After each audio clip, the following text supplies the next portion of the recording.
got some stats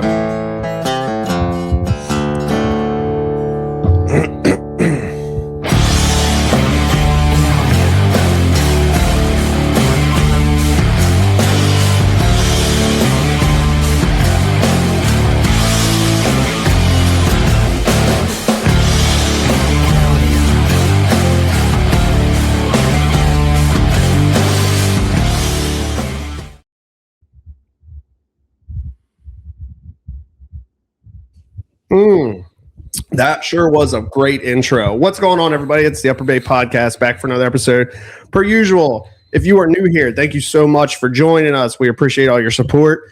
If you're not new here, thanks for stopping by for another episode. We also appreciate you. You can find us on Spotify, Apple Podcasts, Facebook, Instagram, and YouTube. And we're really trying to push the YouTube channel. So if you haven't already done so, please go over and subscribe to the channel. Hit that little bell. You'll get a notification every time an episode drops. Woo! Glad I got that out. That's a mouthful, I'll tell you. But Shane, I'm impressed with the intro. It gets better every time we run it. I like dude, give it like 2 more weeks, because I got a buddy that's a musician and he's writing us a whole intro song. Oh, really? I swear to God, dude, it's about to get wild up in here. Okay, all right. Hell yeah. So, but hey, listen, we got full house, dude. I can't tell you the last time all 3 of us have been in a podcast together.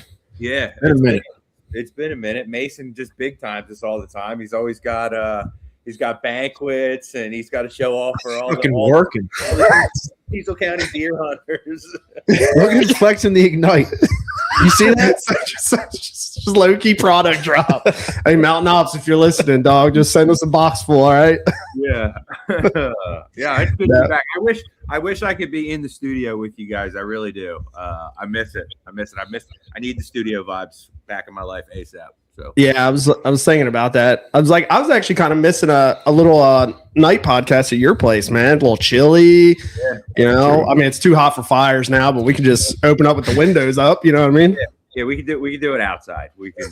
Yeah. No, it's good to be back. We've definitely all been ripping and running, so it's good to get back on the pod. Yep. But I mean, we'll after. You know, we finish up with our guests. We'll get into everything that's been going on as far as sheds and fishing on our side and all that. But let's not keep our guests hanging out in the background too long, because this is a special one, boys. This is a big one.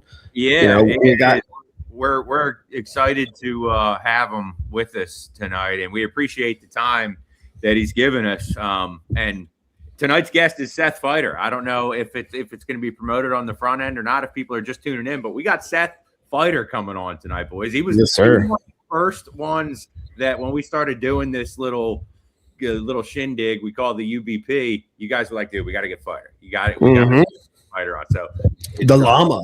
Yes, the llama. So it's exciting to have him on. I mean, it's a pleasure. He's been a professional bass angler for 10 years, been fishing professionally for a decade. He's got over $1 million in earnings. He's been to 7 Bassmaster Classics. He's got 3 wins on the Bassmasters, 3 second-place finishes, 2 third-place finishes, 24 top 10s in the course of a 10-year career from Newmarket, Minnesota. Tonight's guest is Seth Feider. Bring him in. What's up, boys? What's up, Seth? No, not much. Thanks for having me on. Dude, thank you for coming on. We really appreciate this, man. Yeah, no, it should be fun. Yeah. Dude, that was a hell of a rap sheet, by the way. I mean, just full of accolades. Very impressive. Yeah, I had a good run, man. He didn't list all my 80th and 90th place finishes, but we got plenty of that. Listen. We don't need to talk about them, dude. I'm pretty sure I finished 90th in just about every local tournament I fished, so it's cool. You're good. Yeah. But Ned, I mean, listen, dude. Let's just jump right in it. I mean, coming off a huge week. I mean, I think you ended. What'd you end up 4th? Yeah. Hell yeah, dude. What was that? So what kind of walk us through from the start. So walk us through starting practice week going into that. Had you fished there before? Have you before practice? No, I never even heard of the place till I saw it on the schedule this year. They did have an open there the year before, so I kind of watched. I guess they do day 3 of the open on there, so I watched that, and that's pretty much what I had for intel going in there. And it seemed like most of the top 10 kind of made it in that area that I fished. So I kind of just hunkered down in there for 3 days of practice. Wasn't gonna lock or double lock or triple lock like some of them guys did. I just kind of wanted to maximize my fishing time, and that looked like, honestly, from the open, that looked like the best place to be anyways. I knew it'd be crowded, but I figured I'd just outfish them, How many how many guys did you have in your area, Seth? Where was it like, 10? I mean, well, I had that one little sneaky hole that Christy found, and then other than that, it was super crowded. There was I don't know, maybe at least 30 guys fishing in there. It was like one big backwater lake. There was a lot of stuff to hit in there, but it did end up fishing really small during the tournament. Dude, the whole lock thing fucks me up. Like every time I would every day when I was watching, it's just so crazy. I can't believe. I mean, obviously, I understand why some guys were going through them to get to their spots because it fishes small if you don't. But it's like that I couldn't do it because it's like mentally I would just be so all jacked up in my head about the time crunch, man. I can't believe some of those guys were doing 2 of them. Yeah, well, it's one of them deals. It's either fishing someone's prop wash all day or run for an hour. You know what I mean? You kind of had to pick your own poison because, like, the majority of the stuff I was fishing, midway through the day, I'd be the 30th boat to fish it. You know what I mean? Like, right. You make a little bit of a run and lock a couple times. At least you got some virgin water in front of you. I mean, essentially after the first 10 minutes of the tournament, you're fishing, behind somebody the rest of the day.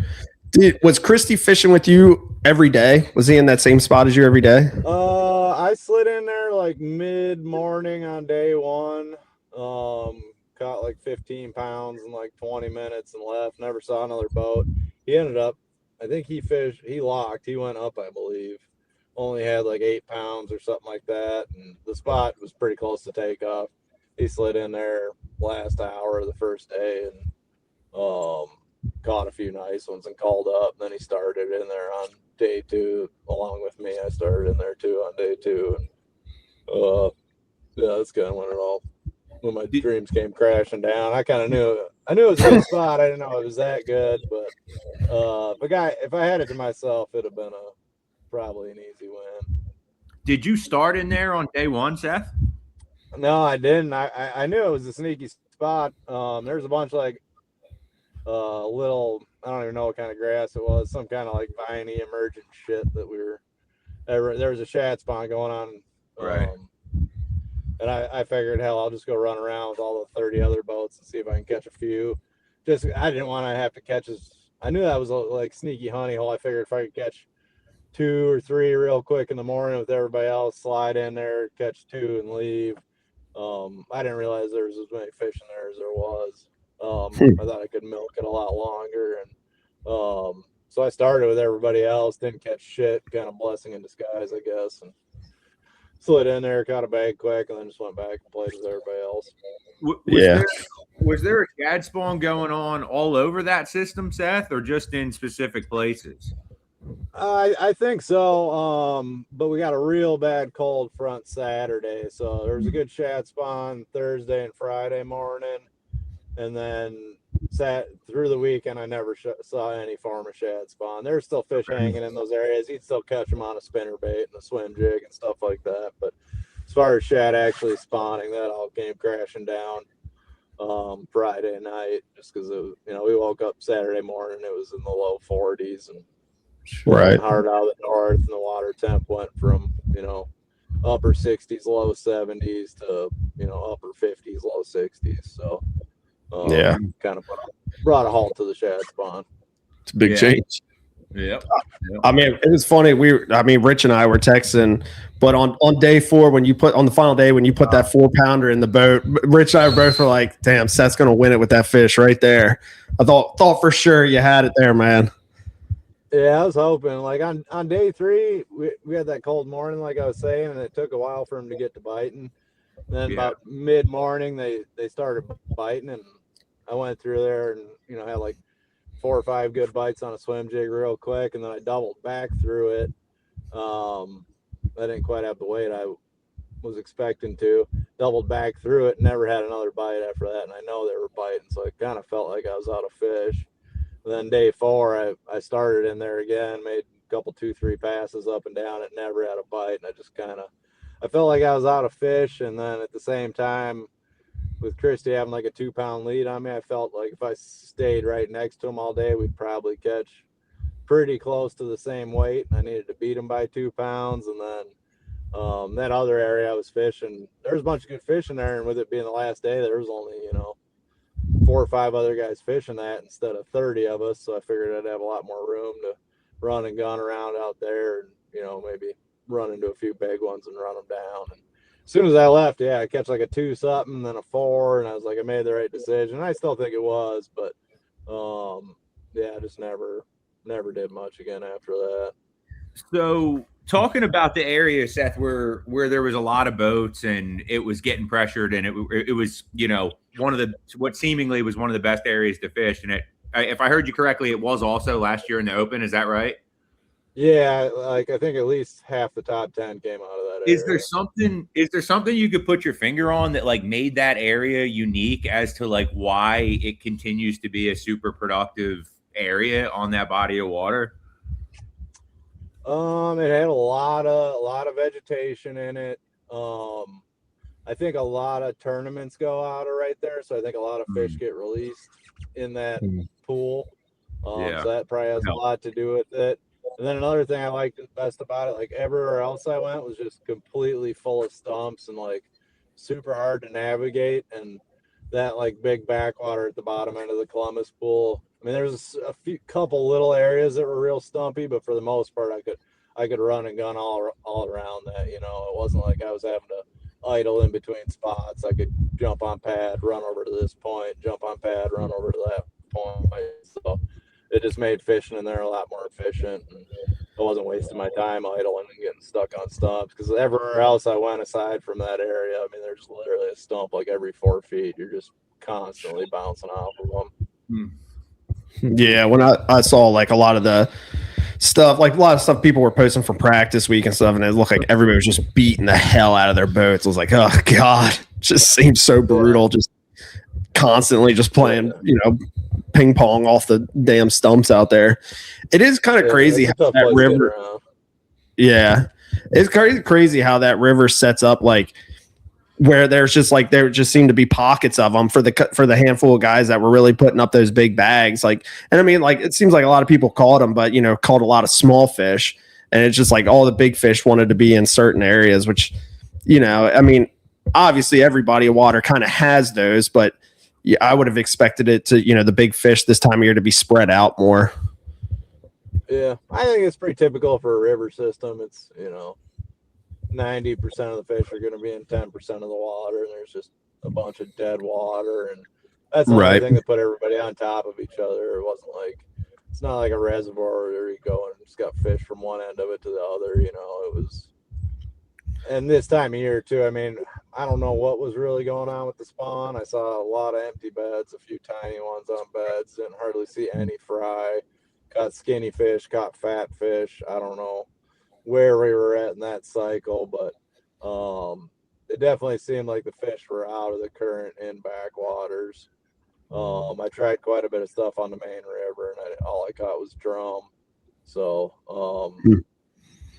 I think with them all being out of the current, and then a lot of soft bottom in there, there's only going to be so many areas where they're going to be.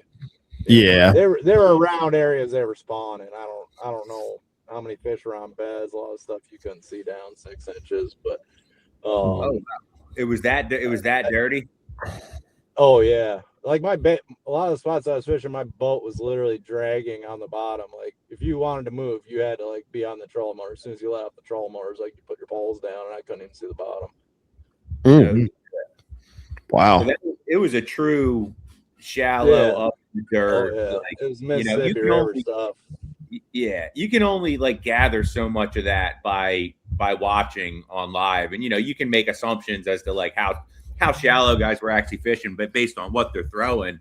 But I mean, it sounds like it was just a power, shallow power fishing type of deal. And from what I know about you, Seth, it seems like you like fishing that way. Would I be correct in that assumption?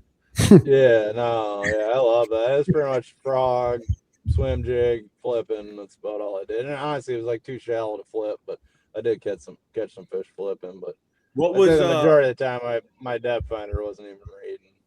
What was Shit, crazy. What was the all-star for you that week, Seth, as far as bait? The swim jig. Jig. I weighed in.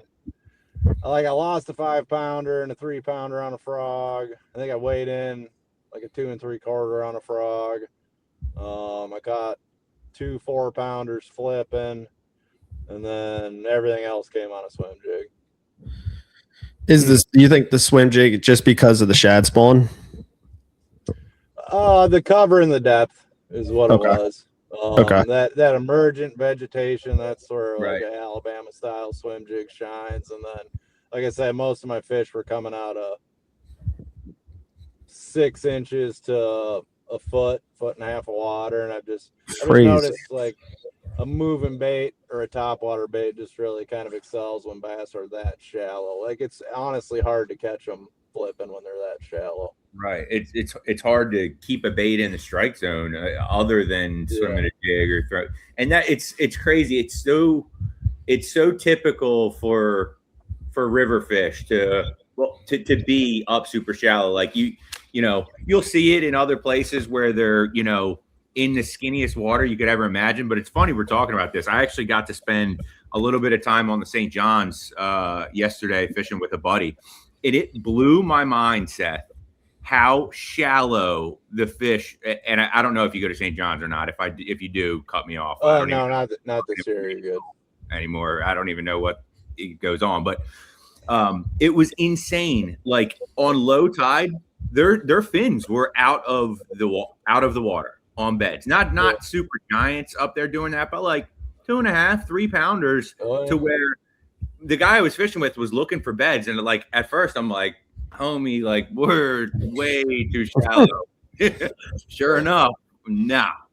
They get shallow. But it doesn't seem like it's every river, but it is kind of typical, like on river systems. Like when you think you're too shallow, you're not too shallow. Like all the OGs that fish the sassafras on the bay where we live, they'll tell you there is no such thing as being too shallow in the Sassafras River, and it'll blow your mind how freaking shallow they'll actually get. On that swim jig, dude, what type of swim jig are you swimming these days? I started a jig company. We don't have anything out yet, but it's a Black Sheep custom tackle. Yeah, Black Sheep custom tackle, 3/8 swim jig with I've actually working on a trailer for Z-Man too, like a cross style trailer. So that nice. Was my combo. Yeah. Oh yeah. Wait, so are you in production of your own jigs, or what's going on with that? Yeah. Well, everything's kind of gotten kind of weird because originally they were supposed to, we were a lot of tungsten stuff coming out, and that's kind of a nightmare now. So we've kind of shifted those projects into lead-based products, and we'll have some stuff out here pretty soon. The tungsten stuff's gonna be a little bit longer, just with all the shit going on. So right. But yeah, we got some cool stuff coming out for sure. Where can people buy it? Online? Should they get in touch with you? Yeah, it'll be consumer direct. We'll have it on Omnia, Thorn Brothers in store. I'm assuming we'll probably be on Tackle Warehouse too. Hell yeah, dude. What we can do for margins and stuff. Yeah. Good for you, man. Congrats on that. Are you gonna get some royalties on that? You got your stake in there? Yeah. No, we got her all set up. So Sweet. The kids will be set, Rich. The kids will be set. I don't know about that. You don't make a lot of sense. What's the name of the swim jig? Is it like the llama swim jig, like the llama silverback gorilla, or what do we got?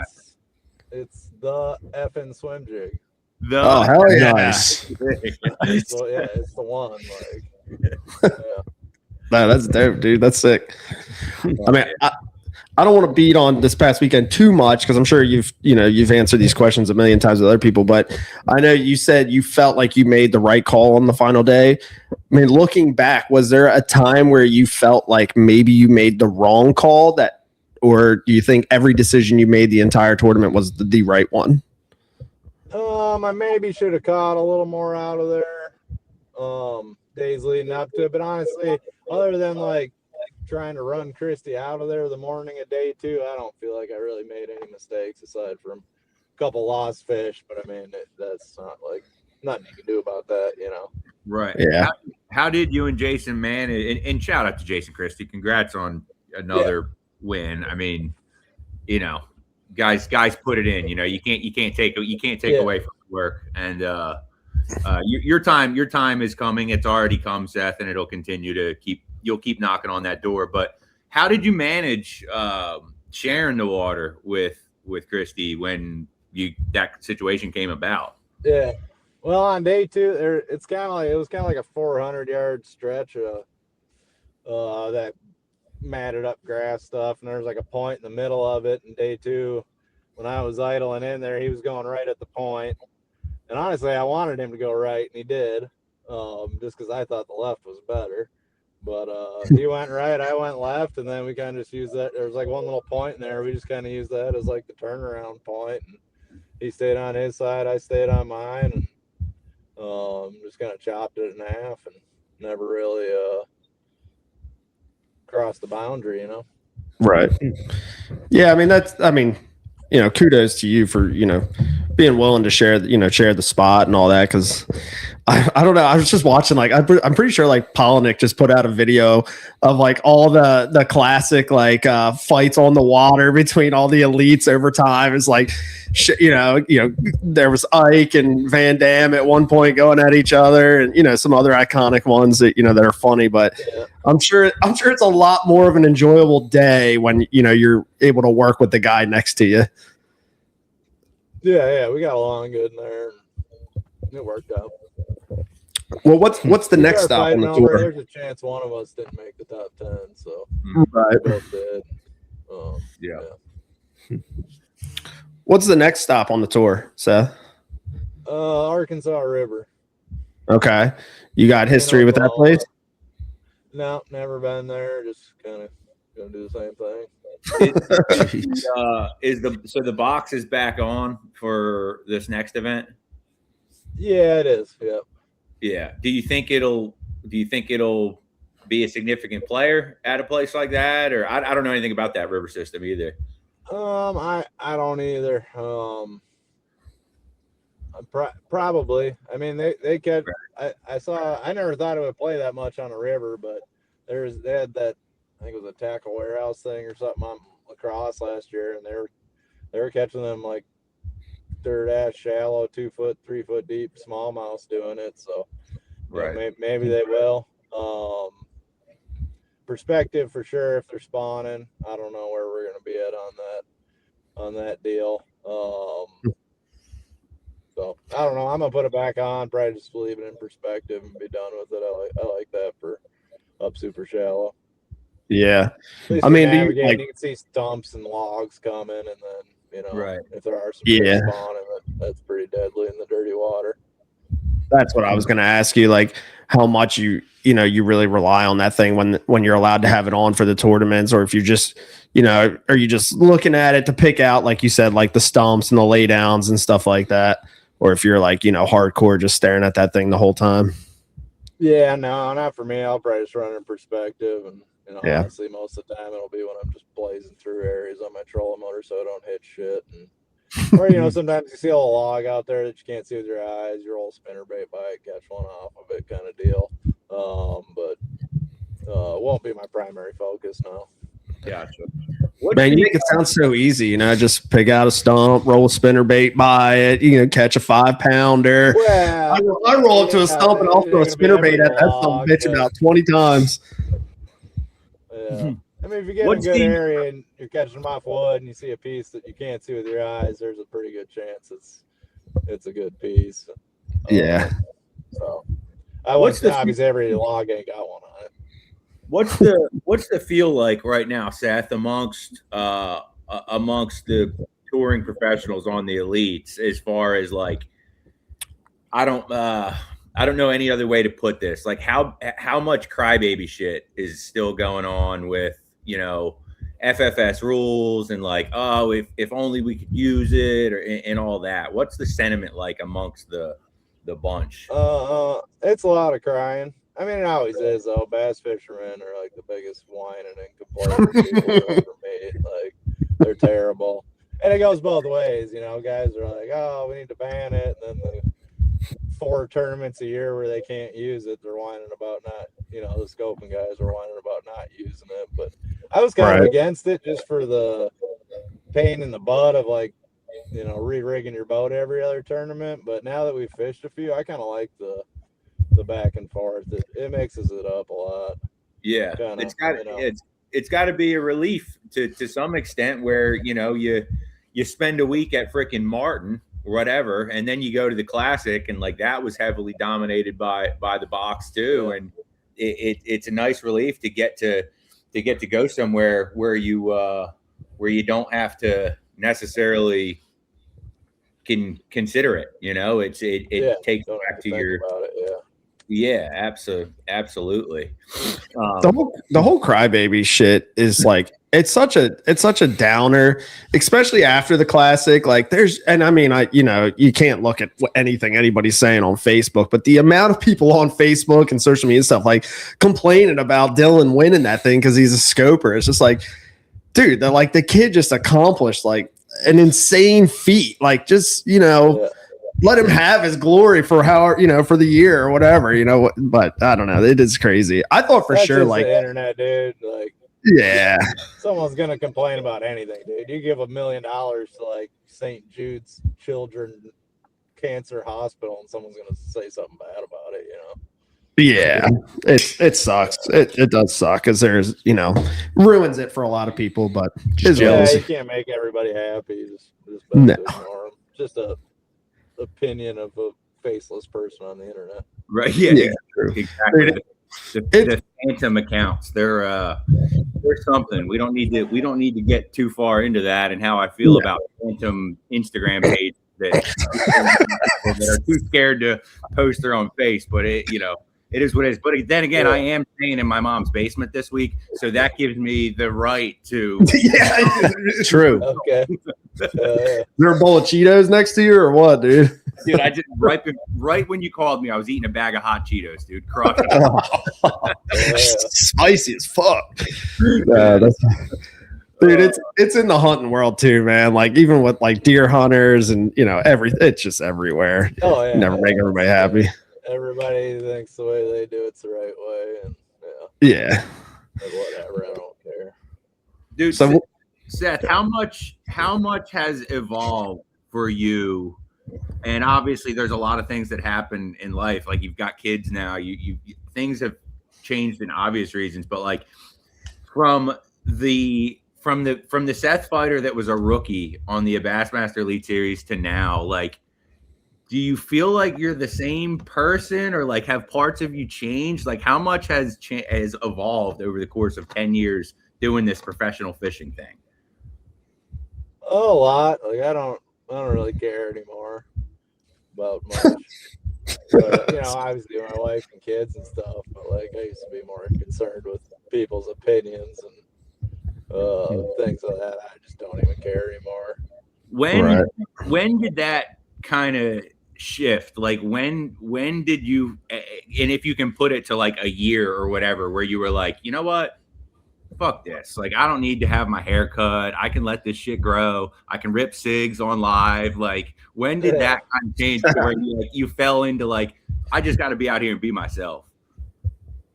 Probably like right around that Mille Lacs tournament, right before that. kind of like the end of my sophomore or second season, whatever you want to call it. Right. And that was the and then just a little less every year. Yeah. So. Yeah. Do you I think felt like balance you have to walk like to where it's like you have to give a shit a little bit, but like you also, if you give a shit too much, like it's a negative. Like, do you feel like it's almost like a tightrope at times?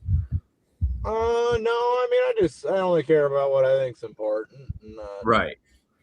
Not anything I can't control or other people's opinions or things of that nature. Like, better off. I don't know. I mean, did having your kids put a little bit more pressure on you? Because like, as far as like the making a living aspect, you know, obviously I know that professional bass fishing is. I wouldn't call it pressure, but I mean, kids will make you grow up for sure. Like, oh yeah, stop doing dumb shit and focus on taking care of them, and you know, providing for them, and makes you more responsible for sure. I wouldn't say there's any more pressure. The pressure's always going to be there regardless, but right. I think it just makes the guy grow up and be more responsible. Yeah. Yeah. It's life changing, man. You got 2 kids, right? Yeah. I got three little girls. 3. Oh man, 3 girls. Yeah. Wow. Did you have 2 and you were like, one more for a boy, and then it was a girl too? Yeah. Oh yeah. It always gets you, dude. It always. Whitney, my wife tried to talk me into it too. I was like, nope. For a boy, and I was like, then we're just gonna have 4 girls, and that's yeah. Insane, man. 3. Dude, I got 2. I can't imagine a third one, man. Good Lord. Yeah. Oh, two's easier. 3's when it gets chaotic. Like, I don't know how some people have like 8, 9, 10 kids. Like, it's just insane. Yeah. Whew. Yeah, my wife was also like, we have 2 boys, and she was like, let's try one more time for a girl. I was like, nah, I'm good. I know how that goes. I'll end up with 3 boys. Exactly. Yeah. But well, so we'll kind of, you know, we'll finish up with one last fishing thing, and then we'll move into hunting a little bit. But what is, you know, ultimately, like, what's your realistic goal for the rest of the elite season? Oh, kind of the same goal I have every year. I want to make the Bassmaster Classic, and I want to win one. But yeah, we had a crack at this one. Honestly, on paper, like that Champlain tournament sets up. On paper, it's probably the best for me all year, but nothing ever works out how you plan, you know. Yeah. You know, sometimes it's the tournaments you don't think or aren't looking forward to that are good, and vice versa. But what's just real quick? What's your favorite body of water for smallmouth? Mille Lacs is really good. St. Clair's fun. But I'd say, I mean, Lake Ontario, St. Lawrence River is pretty hard to beat. For smallmouth, just like I like the ones in Mille Lacs is coming back good, but the fish are kind of they're not that mean like the ones on the St. Lawrence are. Like, those are some of the meanest smallmouth you'll come across, and I enjoy that. The ones on Champlain are mean too, but I'd prefer to fish them on like the St. Lawrence River if I had to pick. Just, it's pretty, it's clear. You can catch some good shallow fish there all year, and they're tricky, but you know, you can still catch them, and they're like mean as can be. Like, you don't. It's kind of like fishing them in tournaments because they're like jumping as crazy as smallmouths you ever hook. But like, if you ever have fun fishing, it'd be a blast. Right. Speaking of the St. Lawrence River, Seth, can you tell us about that one time in 2024 when some idiot was on your starting spot when you were running up the river? That's all right. Riz was on one of my holes. He's practicing for, I don't know, he had a Toyota or something up there, but yeah. So the backstory on that is that, but to be fair though, like, I shouldn't have been fishing up there. Like, I should have been in Clayton with everybody else. But I thought I'd be sneaky and go the other way. Yeah, you thought you'd go the other way. Yeah. So in 2024, I was practicing for a Toyota series and splitting my time between having to work the Bassmaster Elite Series event as well. So I said, you know what, for this Toyota, while the elites are going on, I'll practice some up by Messina, right? I'll stay out of everybody's way. And I'm fishing. I'm going down a stretch that I only knew about from the year before because I fished a BFL, and I hear a boat coming up. Wah! And I'm thinking, there's no way. It's not, it's just gonna be some random Joe. It'll be like Jake Whitaker or something. No. If there's like a list of like 5 people that like on the Elite Series that I would absolutely cut my toe off if I started on their starting spot, Seth would be one of them. And yeah, I'm sorry about that. That still eats me alive that happened. And after the second time I saw you in the morning, I just went ahead and put it on the trailer at 9:30. I said, you know what? Let them have it. It's not meant to be for old Riz practicing for the Toyota series. I was mad for a little bit, but I'm over it. Yeah, I didn't even know what to say, dude. I just wanted to put my head in my hands and just be like, oh my God, like, did this really just unfold like this? But yeah, you should have been in Clayton. What were you doing? You shouldn't have been up by Messina. You should have let Rick Lund. I was trying to be sneaky, man. Yeah. There's two boats that come up to Messina where I'm practicing. Seth Feider and Rick Clun. Go figure. I started on a guy's spot that I would consider a friend, and then I see the legend of the sport in the same zone, and I'm like, oh my God, I got to put it on the trailer, or else I'm going to rip my lower unit off or something. But yeah. Seth, if it makes you feel any better, before Riz and I were friends, there was many times where I rolled past him out on the local body of water here going, that son of a bitch is on my spot. See the white poles? Yeah, the white poles. That time it might have been blue poles, honestly. But I don't even know. I'm just fucking around. I got no spots, 0. Man. But well, listen, it's springtime. So let's get off the fishing for a little bit. Even though the fishing is good right now, let's talk some turkeys, man. Some goddamn thunder chickens. Time of year, man. Fish are right, turkeys are gobbling. You got whatever you want to do, man. Fuck yeah! Are you gonna get after some in Florida? No. Not this year. Florida's they're sticklers with their turkeys. Are they? You shot one down there a few years ago, right? With Laramie? I did Laramie took me out, but I think that was kind of like a one-time offer. Like, you got your Osceola now. Have you done a grant? Have you done the slam? Come every year kind of deal. Have you done a slam? I finished up. Last year I finished up in the Black Hills of South Dakota on a Merriam. So hell yeah, dude. It's on my bucket list. That'd be a fun place to kill them. Yeah. Yeah, I'd highly recommend that for you. It's probably the closest Merriams to you too to begin with, and like that's like I don't even know the acreage, like 1 million acres of public land, like pretty shit. Yeah. We went out. Cool place to do it. Mason and I were out in Montana last spring shed hunting for elk sheds, and we came across a bunch of Merriams. Yeah. They're good, man. They're just so pretty. They're such pretty birds. They are. They're crazy. Really pretty. Yeah, really pretty. They live in really pretty places too. Yeah. I've also heard that they're the easiest. I've heard that they're the easiest. Maybe. I don't know. Seth's just like, man, I kill anything. They're all easy. No, I'm not saying that. I've heard these turkeys are.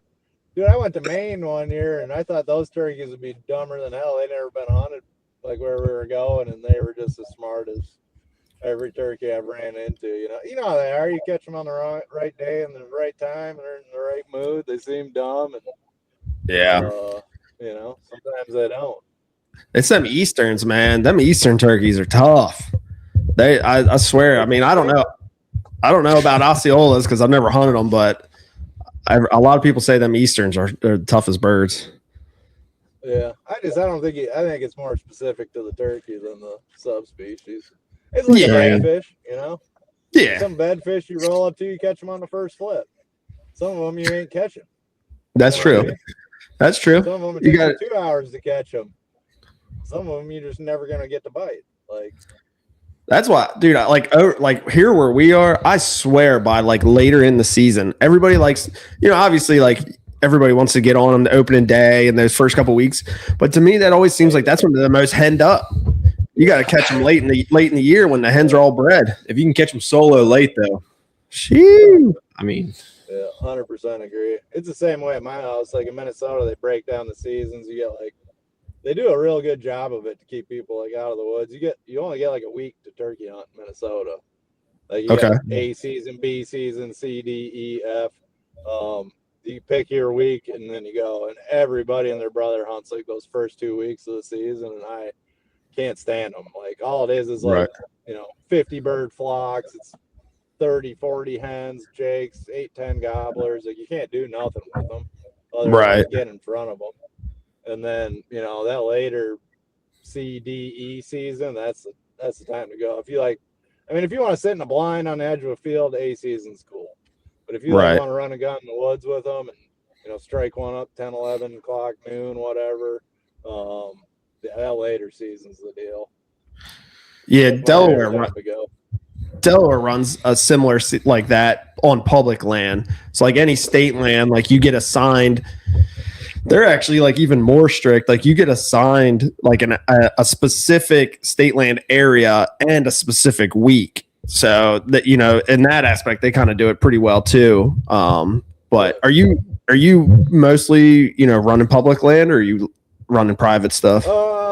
We got a lot of good public around my house. I don't hunt it a whole lot. Just I got plenty of private stuff to hunt. And it's not that it's really any harder to kill them on the public. You just you're going to be dealing with other people, you know what I mean? That's the problem with it. I don't think the birds are any harder to kill there than they are on the private, but you just don't have someone else yelping at your turkey or bumping them off a limb or stuff like that. It's not happening on private. So dude, the bumping them off I mostly hunt private around the house, but I got a couple of good spots to go.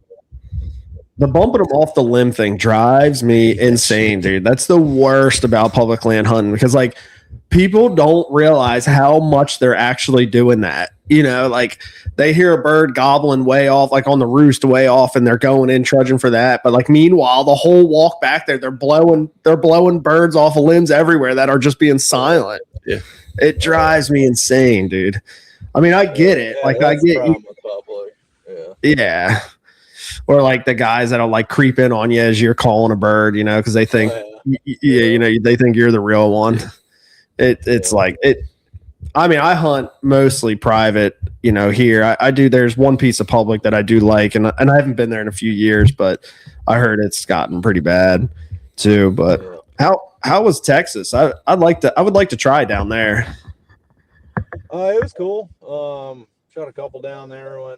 Actually hunted at like a high fence deer place, which it was cool, nice lodge. But I mean, honestly, I think I'd rather be hunting out in the wild, just because like, dude, there's so many deer in there, like you can't go anywhere. Every 10 steps you take, there's just deer blowing everywhere. And then the fence actually screwed us out of more turkeys than it helped. Like we had 3 gobblers. I didn't know where the fence was at the time when we were setting up. We had like 3 gobblers trying to come to us at like 80, 90 yards. They're on the other side of the fence, just running up and down it, not doing it. And then another bird I gobbled. I thought he was on the other side of the fence, so I was like, "Oh fuck, we'll just get right on the edge of this fence and just shoot him through it," And then I ended up bumping him. He was on our side, so like they went all around it. The fence wasn't like a property barrier. It was just kind of the deer cage, you know what I mean? And I've been to Texas one other time, and it was like in a more wild place. Just like 3-rung barbed wire and stuff, so you didn't have to deal with that stuff. But it was cool. If you want to see some sheds, though, that was insane. That place we went, they had like they went out and picked them up like the weekend before we got there. I think they had like probably 4 sets of clean 200+ inch typicals laying there, like big 6x6s all lined up. It was pretty impressive. Yeah, that's cool. They got because they're high fence down there is a little bit different. Like around like you and us and stuff like that, when you think high fence, you get those like crazy, gnarly, like shit everywhere type giant bucks. Like down there, they grow a lot of those big ass typicals, like those big 12 pointers and 10 pointers, just like fucking stacked. Yeah. I think that's what they're going for. This isn't like the ear and the tag, like feeding them full of steroids and stuff. These are, Yeah. I mean, they're genetically selected, but there's not much other than, you know, keeping them fed and watered. They're doing to them. They just got really good genes in there. Do you have there wasn't like 400-inch deer there, you know what I mean? Right. There's a lot of They're like swaying as they 40 walk. to 200 inchers, you know. Yeah. That will cost you about 15 grand. So you know, I don't know how many bass tournaments you got to win, but 13 grand for 200 inchers what they get. It's crazy.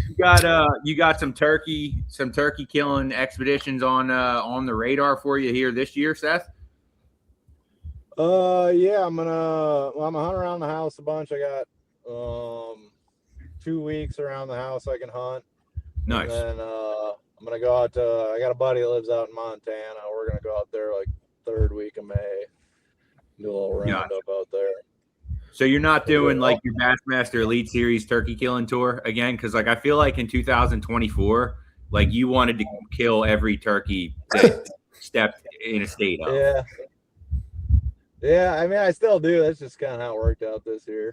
I got a lot of people I got to take hunting when I get home. So starting off with my dad, that'll be a cool one. Yeah. Oh yeah, there you go. And then got a couple other first timers we're taking out. My wife and my brother. Couple buddies. Does Pedro have like a specific lucky rock for turkeys too, or is that only a bass thing? I think that's just a fishing thing. I don't know. He's probably got something up his sleeve. He used to be hardcore turkey hunter, but he's kind of getting up there in age. So he hasn't been in a few years, but we're gonna get him out this year and hopefully kill him one. I got like one farm. It's like a really good roost spot. Like I'm probably just gonna watch it every night till one roosts in one of those. There's like a little notch in a field where if it roosts in one of those trees right there, it's going to pitch down right there. Like I can't have him like running and gunning, hiking through the woods. So right. Probably just going to wait till I see one flap in one of them trees at night, and then we'll just go the next morning. So turkey hunting's been a big deal for you your whole life. Is that what I'm gathering? Yes and no. Like my dad was real into it when I was a kid. Like, and honestly, I didn't really like it. Like back then, we could only hunt till noon, and we used to hunt in like southeast Minnesota, where there's like a bunch of like good trout streams right around there.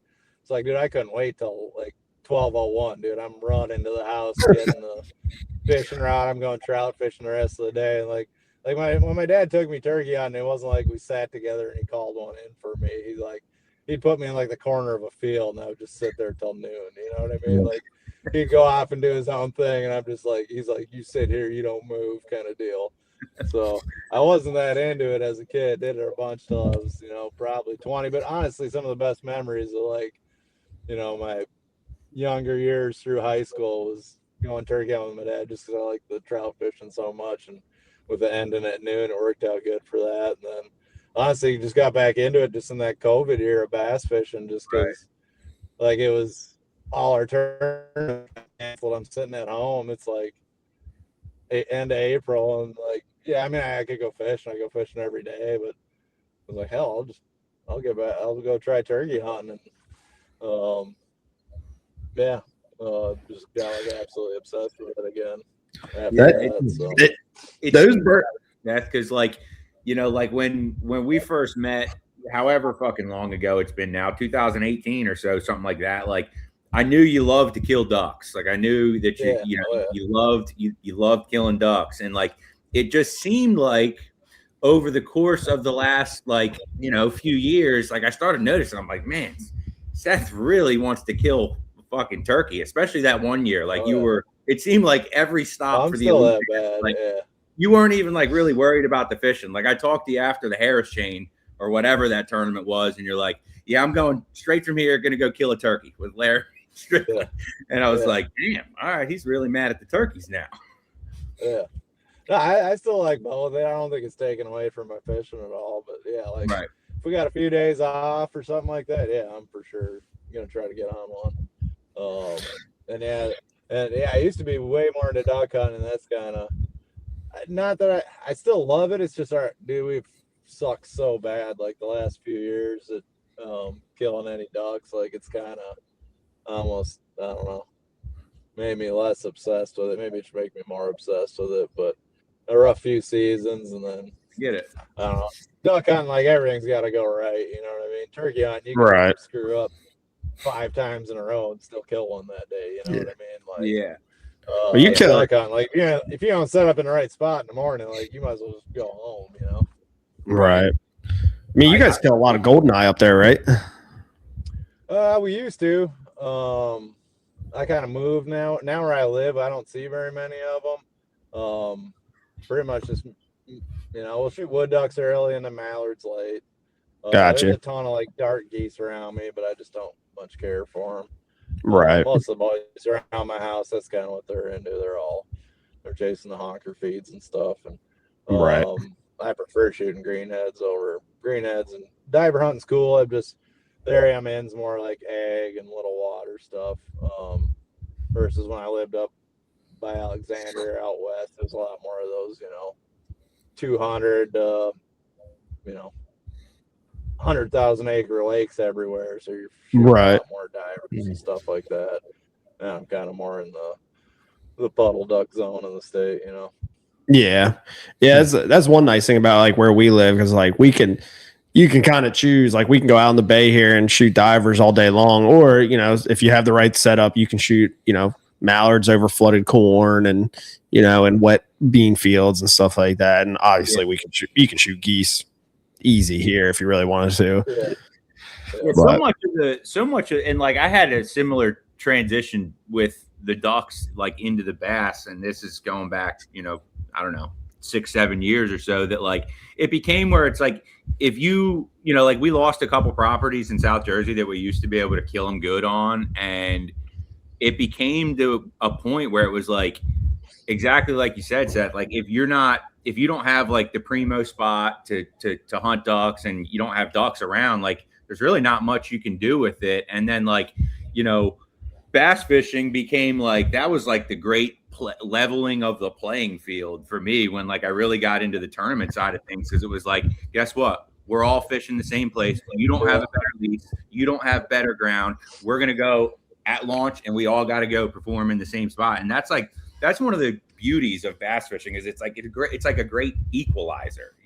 Oh yeah, it's all public and you can do it any day of the year. Oh yeah. The worst thing with us for the ducks is like our season closes so early. Like we don't really get ducks till like Christmas. You know what I mean? And we're done at the end of November. So it's like, unless it gets super, super cold early, like there's just nothing to do. It's not like a lake where the fish they're always in it. You know what I mean? It's not like you're waiting for them to come from Canada. Yeah. That's true.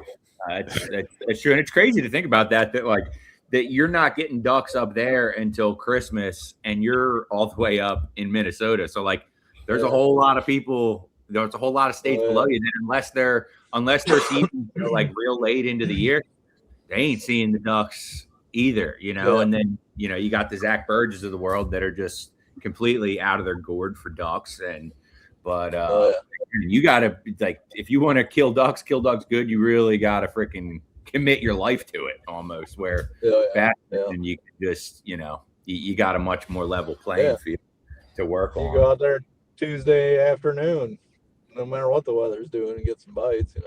Yeah, no doubt. How important is the balance for you, Seth, on like how valuable is the time when you put the rods down and you get in the woods for whatever it is that you're going out to hunt? Like how like what does that do for you as an angler, being able to put them down but still stay in the element, so to speak? Yeah, I mean, I think anything you do in the outdoors, if you think about it right, will make you a better bass fisherman. Especially the way I like to fish, creeping around up shallow and stuff like that. Like I'm way more stealthy than I used to be. You know what I mean? Like, I'm a lot better at sneaking up on fish. I used to just go plowing into areas, walk from one side of the boat to the other. You pulling some of them little backwaters and set down, and like I used to just roll in there and kill the motor, and that whole just tidal wave just rolls through that whole area. And like now, I kind of lock in like a statue. Like I'm not rocking my boat. My trolling motor's slow. I'm just always using the wind if I can, sun in certain angles, things of that nature, and just being much more stealthy than just stuff you pick up on trying to sneak up on critters and stuff. It's all the same, Right. Yeah. belly crawling on a turkey versus slipping into a little creek on a bass and putting a bait in front of him before he knows you're there makes a huge difference. Yeah, I was like an arrow when there's a deer directly below you, that type of deal. Having to really sneak in there. I mean, just being like a good outdoorsman in general, I feel like the two are correlate because like for deer hunting specifically, like if you want to be a good deer hunter or a good turkey hunter, like you have to understand how to read the woods. You have to understand how to read the animals. You have to understand how to read the conditions. You got to do all the exact same thing with bass too. Like, I mean, obviously anybody can go out and catch a fish, but to catch fish consistently and catch big fish and all this, like you have to understand all these other things. And just as outdoors people in general, like we kind of lock into that. Yeah, absolutely.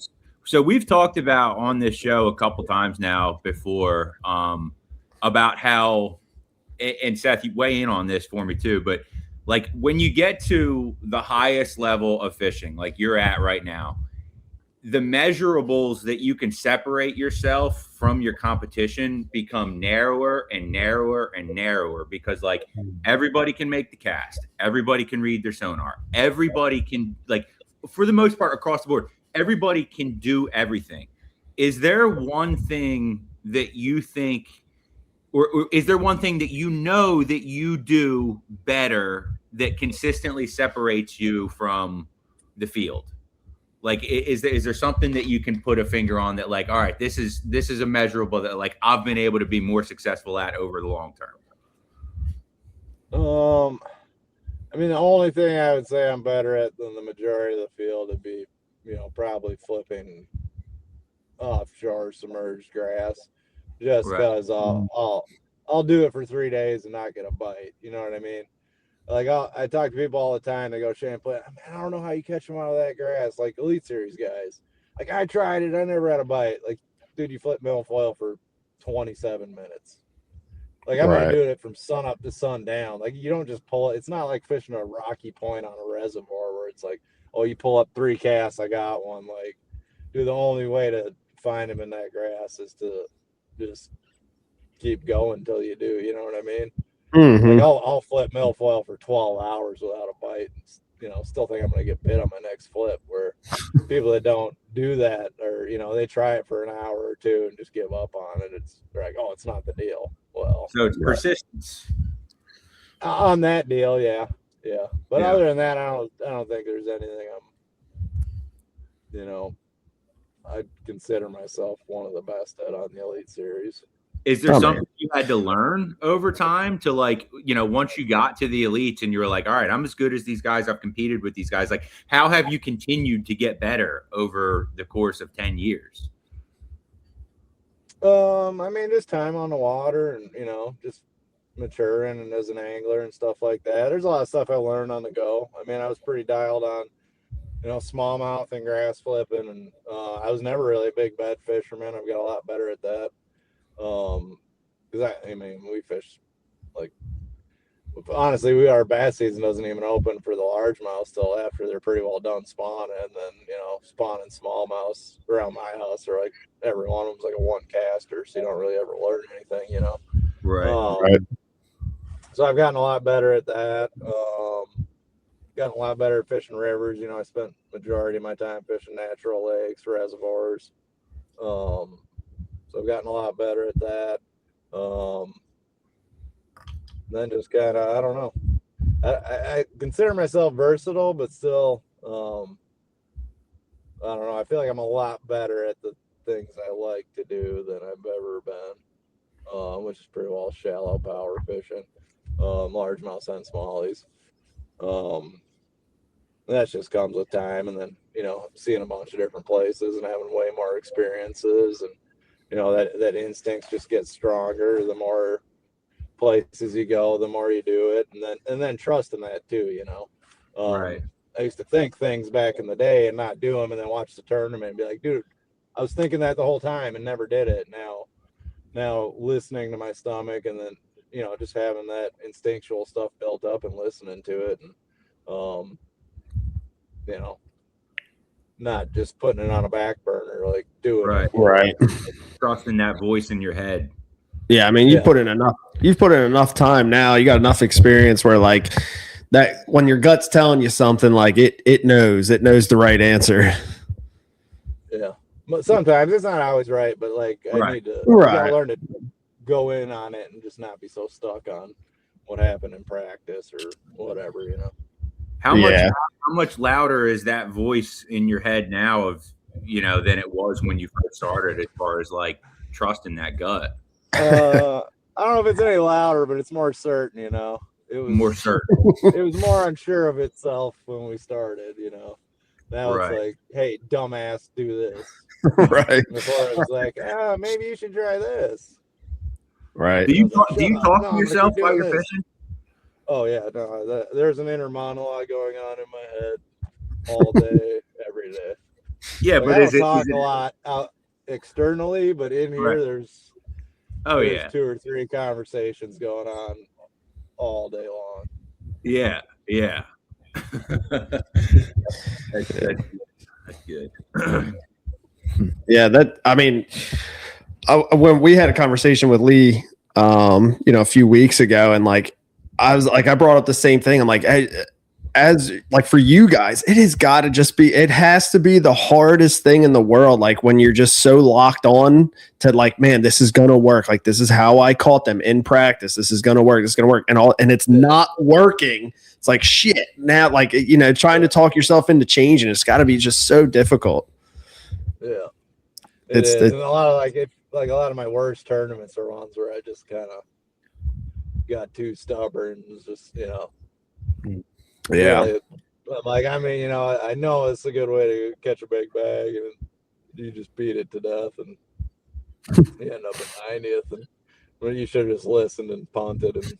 But it depends on the tournament. Like I did that at the Classic. I bombed the Classic, but that's kind of the one where it's like, that's the one. If you're gonna get stubborn in one, that's a good one to get it in. Because sometimes it does work out, you know, beating a dead horse, but not usually. Yeah, that's a fair point. Like there's certain times when you're allowed to be stubborn, you know, when you think you've got it or whatever, and that's a good point. But I mean, listen, even though you know you didn't finish great at the Classic, I mean, what number was that for you as far as Classics go? How many have you qualified for? I think it was my 7th. 7th. Damn, man. That is crazy. I mean, that's just consistency. That's insane. You know, that's awesome. Seth, thank you for hopping on here with us, man.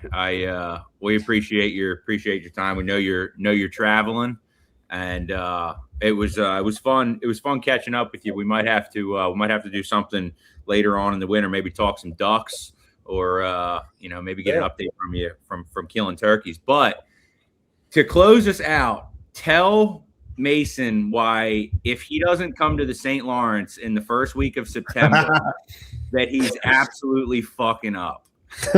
Yeah. Oh, that'd be there. A great time. I gotta hear it. Yeah, you should. I don't know. That's a good time of year to go there, but I could imagine September's probably. It'd be like giving up the open week of turkey. That's a tough thing. What we missing in September. Teal season? Deer. Opening deer. Oh, opening a bow. Okay. Well, we don't know do we still not know that? That's true. So you won't be missing anything. Yeah, but Delaware. Oh, with Delaware, yeah. Sorry. He's on the Delaware Bucks. Shit, man. Okay. Come on. First of December, you're probably still in velvet, huh? Yeah. That's why it's fun. Okay. Yeah, we were open to like middle of September, and they're all pretty well hard horn by then, except for a couple dinks. I'll tell you what, Seth. You want to have a good old time? Come down to Maryland in about October and spend a handful of days in a tree with with us three goons chasing deer, you'll have the best couple days of your life. Yeah. Oh I yeah. haven't got the deer bug back.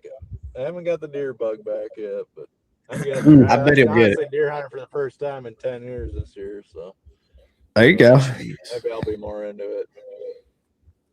You spend a couple days with us chasing deer on public land, you'll have it. It won't even matter if you kill one. Just the stories you'll go home with will be enough.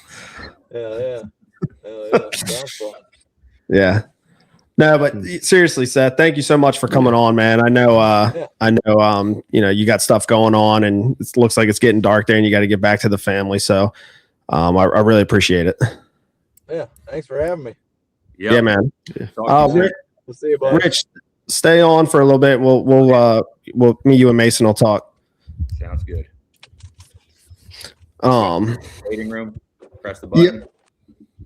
There we go. There you go. Sweet. Yeah. So what's going on down there in Florida, dude? I'm here getting my captain's license. We're attempting to. And yeah, that's why I'm in Florida. So. How you feeling about it? Good. How's it feel to be in school again, man? That's terrible. I'll be honest, it's so hard to stay awake because like I never sit still.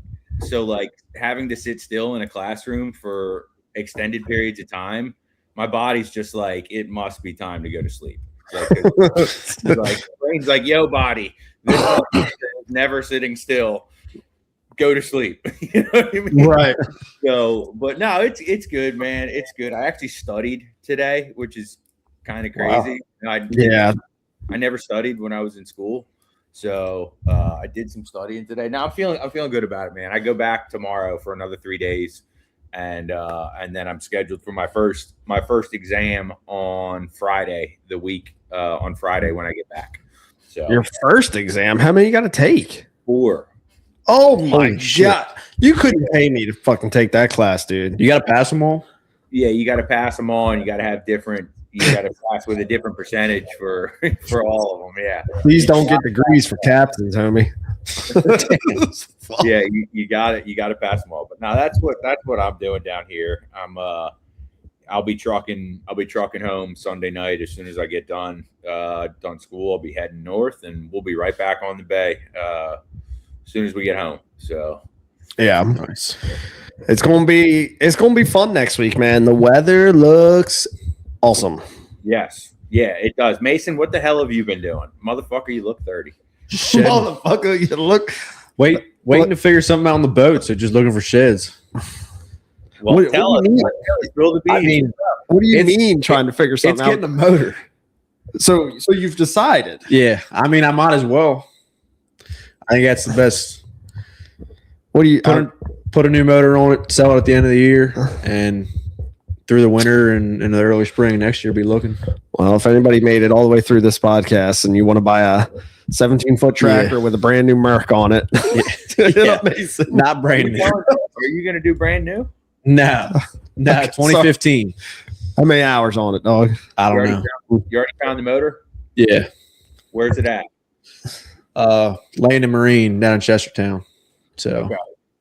I got and it's a Merc. You couldn't get a Yamaha? I couldn't find one. Not in what I needed. So yeah. Did you hit up Anchor? I didn't, but they didn't have any when I called like a month ago.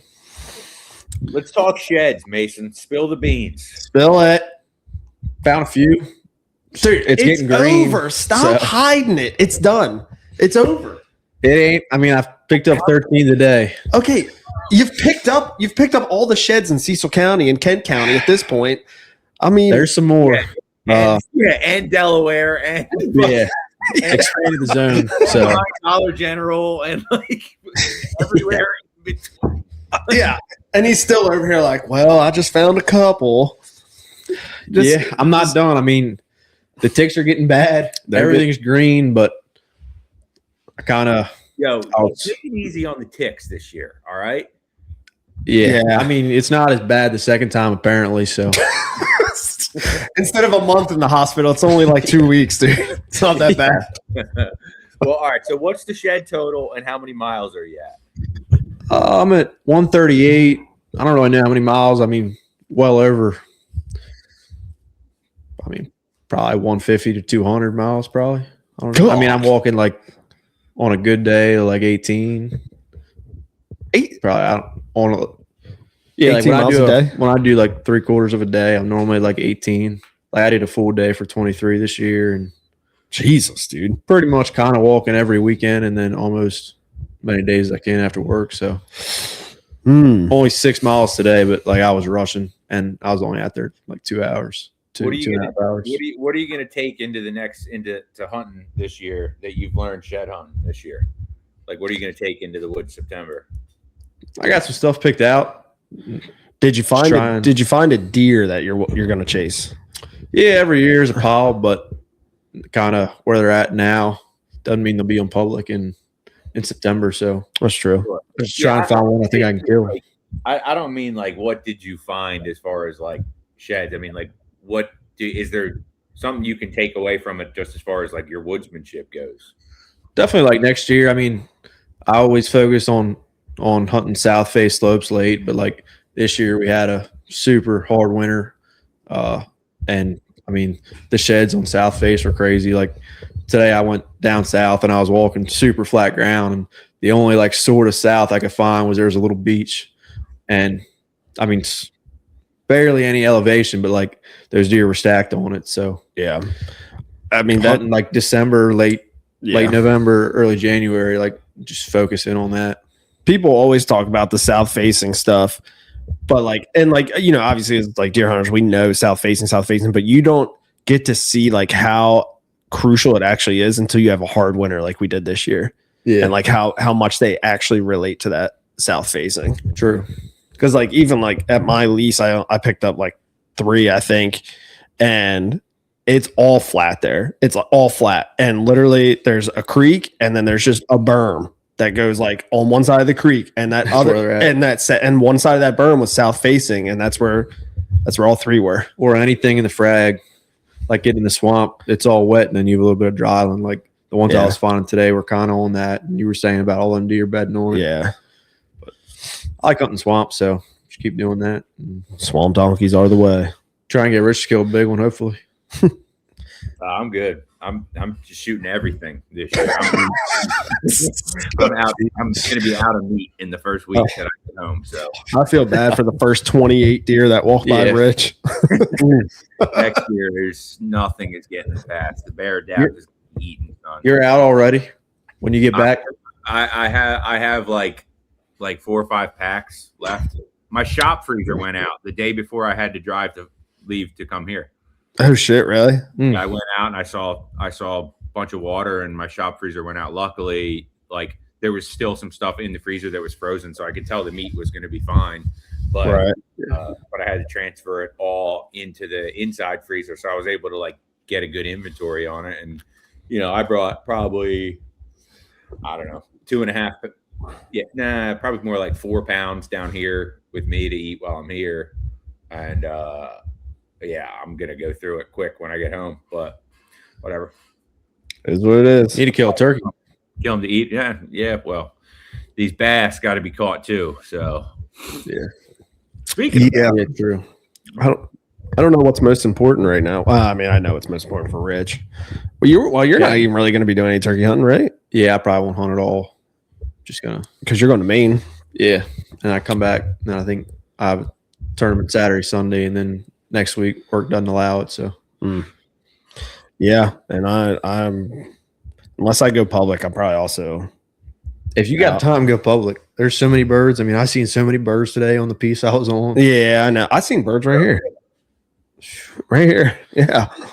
Isn't that crazy? I've never seen them before over here, but yeah, I don't know, man. I'm ready to fish though. You guys have been out. I haven't been lucky enough to get out yet. Yeah. We've been out. Me and Mason fished the Derb. Yeah. Yeah, we haven't talked about that. Let's recap that real quick, and then we'll close it out. Yeah. Rick almost Tim Tebow'd him. Almost, dude. We almost got the Tim Tebow. Yeah. No, it was good. It was a fun tournament. I mean, we caught a pile of fish. We didn't lose a fish all day. I broke off my koik, which was terrible. That was traumatic. Broke off the hardest bait to get in the country in like the first 10 minutes of the tournament. Did you go back and get it? You can get them on eBay for like $7,000, man.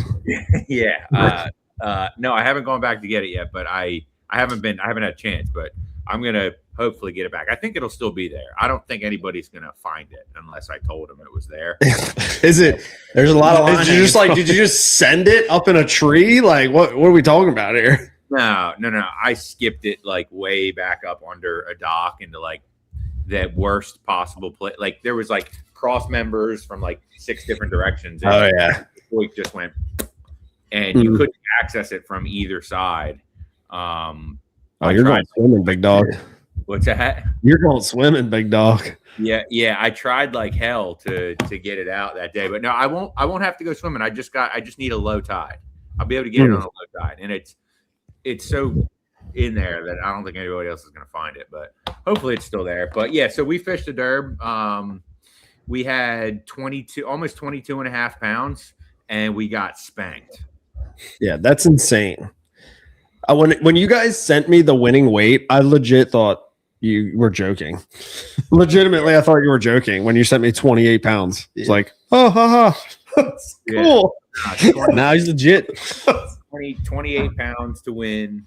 We finished first spot out of getting a check. We came in 6th. They paid 5. But I mean, like, you know, I don't feel like we fished a bad tournament. You know, we had all 5-pounders and 4-pounders, and you know, the next day, the next afternoon, off of a dock that we fished twice during that tournament, I caught a 7.5-pounder off that dock the next day.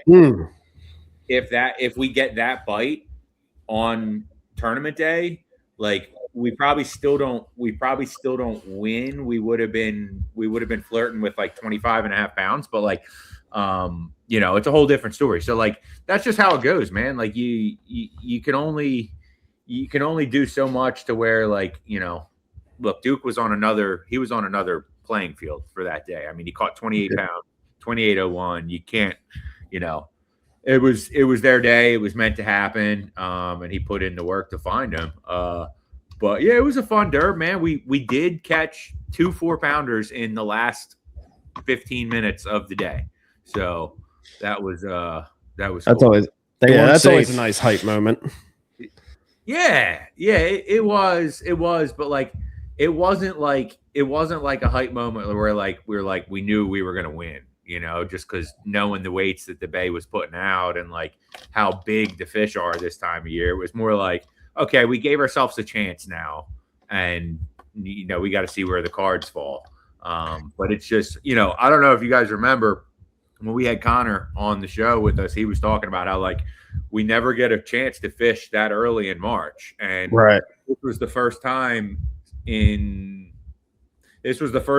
2022 that we got to fish that early in the month of March. And sure enough, the weights were huge. It was also the first time that like a tournament really, really set up well to where you could scope their ass. And, you know, everybody, for the most part, that really caught them good, we were, you know, catching them with the voodoo box. So it was fun, man. It was a fun day. We made some key decisions as a team and made some adjustments that really paid off. And one of them that like really stood out to me was that there was and by the way, we chose the wrong marina, Mace. Even though we went in there and caught a 5-pounder, we chose the wrong one. I'll tell you why in a minute. We were fishing a side of the Northeast, and like the wind was starting to really get up, and like we were like, this isn't working. We got to do something where we're more efficient. And we started talking through it, and you know, I was like, have you ever caught them in there? And you were like, yeah, I've caught a few. And I was like, well, at least we can get in there and fish. You know, we won't get blown around. And the first pole that we pulled up to, put the trolling motor down, shined it on it, caught a 5-pounder on the first cast. So like that was a cool decision. But Mace, we should have chose the marina just north of where we did, because the day after on Sunday, I went in there and caught 30 and caught 27 and a half pounds that day. So, Wow. yeah. Jeez. Yeah, you made the wrong call, Mason. No, you should have been like, yeah, I've caught a couple in there, but let's go try something. Let's go north. Yeah. This one is good, but that one's better. Yeah. No, that's insane. Correct me if I'm wrong, but Duke didn't even have the lunker, right? No, he didn't have lunker. Mike Duarte and John Venor had lunker with 7.5 pounds. Insane. 28 pounds and you don't even have lunker? That's insane. They had all just freaking hammers. They just had all, heavy 5 to 6 pounder, mostly heavy 5s. Maybe one was flirting with 6, but like they just, they got the first group of fish they pulled up on for the day were the right ones, that's how it goes. Or at least I surmise that that's somewhat of how it went. Was catching the big ones early, but we don't know. We'll find out more when we have Duke on later on. So, yeah. Well, you're talking about 22 pounds. You're making it sound like you guys caught 12 pounds, but 22 pounds the rest of the year. That's always going to put you in top 5. For the most part. Yeah. There's going to be a little window here on the bay where the weights they typically flatten out just a little bit.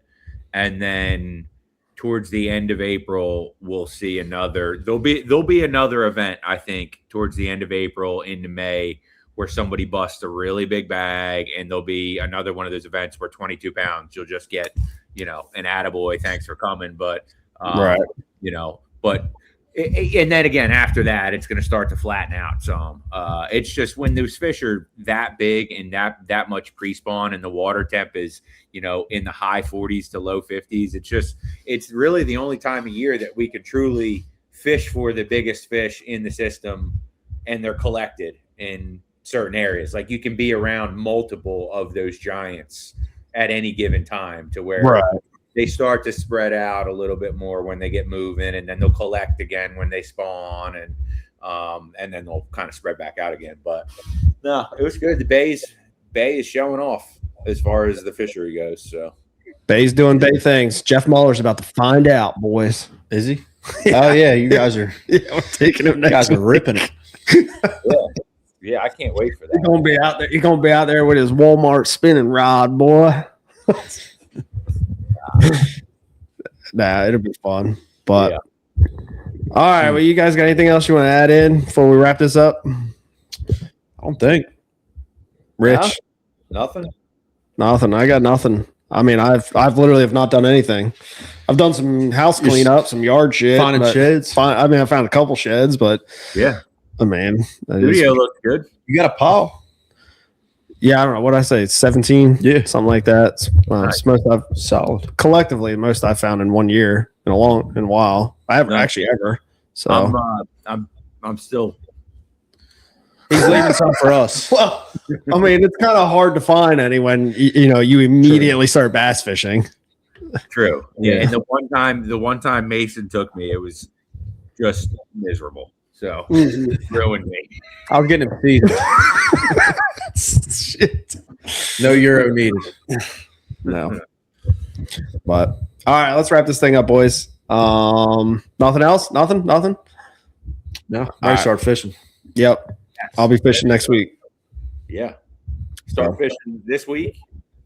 Got the first SFT of the year this weekend. First Chester Sunday. County. Yeah, Sunday. Got the first Chester County the following weekend, and then I believe another SFT. It is full on rip. Shit. I got to get the G3 in the water. I'm coming for you. Yeah, you do. Come on, man. What are you waiting for? I know. Oh, shit. Dude, whaling out there, strap cam to the back. Strap to the pound, dude. It's like a flag out there. Cam would be fine, man. Cam would just be chilling that whole time. Yeah, he would be. He would. He was chilling hard when Mason got here today. Yeah. Waylon would just be running house on the G3. Waylon will be running the trolling motor on a G3 within 15 minutes of him being Oh, yeah. Oh, yeah. Off the motor. He's okay. Just one last little thing. Every day when we've been getting home from school, he's like, "Put me in the boat." So I had to like pick him up, put him in the boat, and he's just going through all my baits. I'm like, dude, can you stop? He's like pulling all my soft plastics out. I'm like, can you stop pulling my soft plastics out, man? He's like, I like this one. What's this? I like this one. What's this? You gotta get him face first in a bag of power bait. Oh yeah, dude. Get you a whiff of that, boy. Yeah, get him one of those good whiffs. He'll be hooked forever. Oh shit. All right, let's wrap it up. Well, this was a lot of fun. Seth was super cool. Rich, hopefully you don't fall asleep next couple days and you pass your first exam. Yeah. And you make it home safe. Yeah. Mason, I don't know. Can you send me some content now? Can I start blasting all your shed shit? Yeah, we got a few more days and then God damn it. How many more days are you actually going to shed hunt? until the day I can start fishing, and then I won't shed hunt again. Okay, that's fair. All that's holding me back at this point. That's fair. That's the only reason I'm still walking. So maybe, hopefully, get the boat back tomorrow morning, drop in and fish, and then fish a club Saturday. Is my goal. But expecting to get it back or this tomorrow? He said the next couple of days, so I'm not. Okay. I'm not sure, but I'm hoping if it's tomorrow morning, then I can go out and practice for the afternoon. So yeah, we'll see. Good. Find some fish for me and Shane to fish for. Yeah, please. I'm like a handicap, man. You guys gotta help me out, dude. So, all right, let's wrap it up. I know I said that like 4 times now, but let's really wrap it up on this one. If you made it this long, thank you so much for staying with us again. It's the Upper Bay Podcast. You can find us on Spotify, Apple Podcasts, YouTube, Facebook, Instagram. Catch you on the next one. Later.